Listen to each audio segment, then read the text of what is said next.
What's up, everyone? Welcome back to another review, and this time we're taking a look at Office Christmas Party. Let's waste no time. Let's just make this review as short and sweet as possible. At the end of the day, I enjoy Office Christmas Party.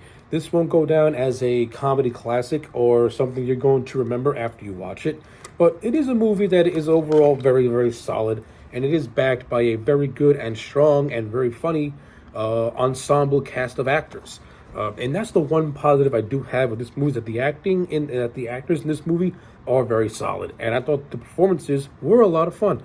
I'm a fan of Jason Bateman. I like him as the lead role of the character of Josh.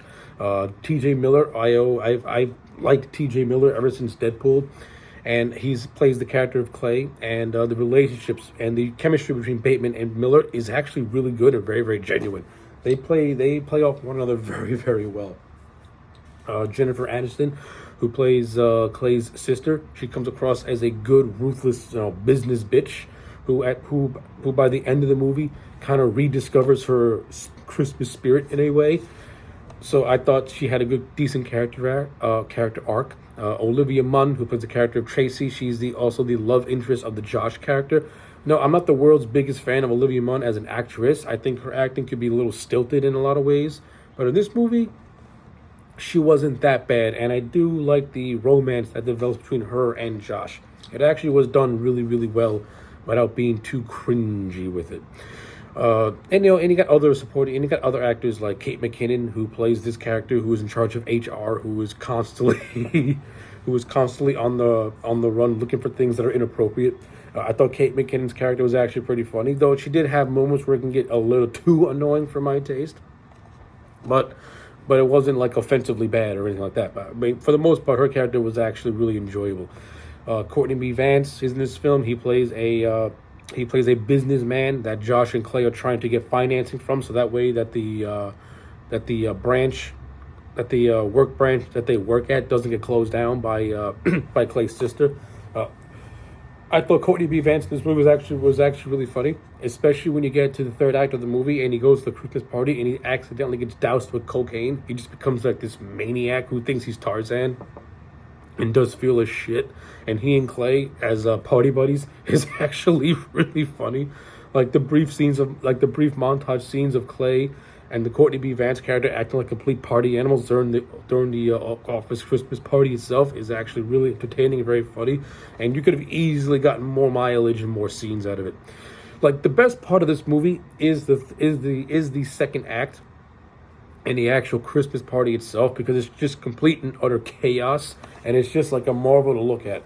You have so many random things happening during this party. You have orgies. You got things being burnt. You have sculptures of naked men, and then you gotta put your that when you pour eggnog and it's like they're splooging on you. It's ridiculous.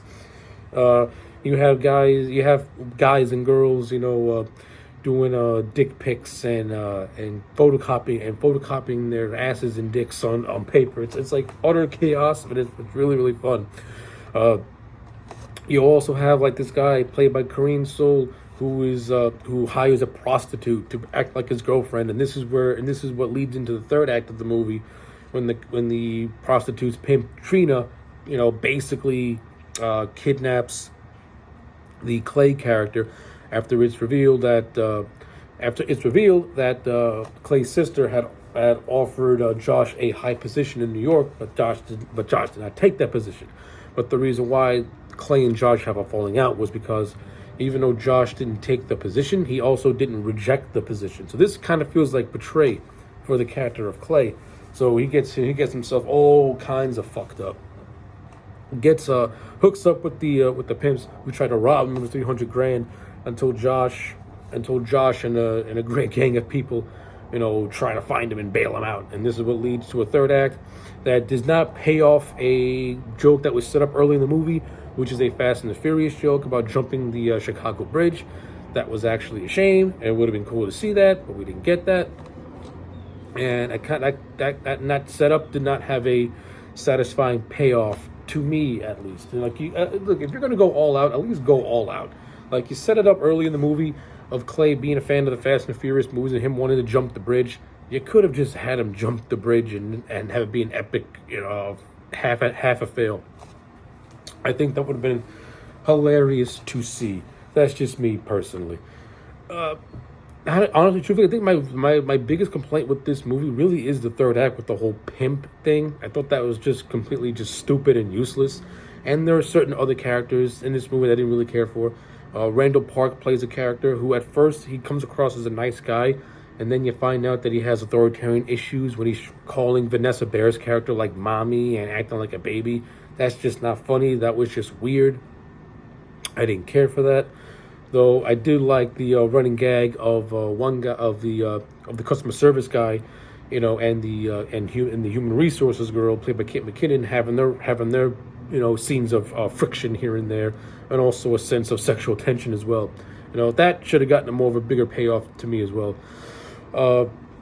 Like Office Christmas Party is not a perfect movie, but it is very enjoyable. Like the first two acts of this movie, I thought are actually really strong and actually very funny.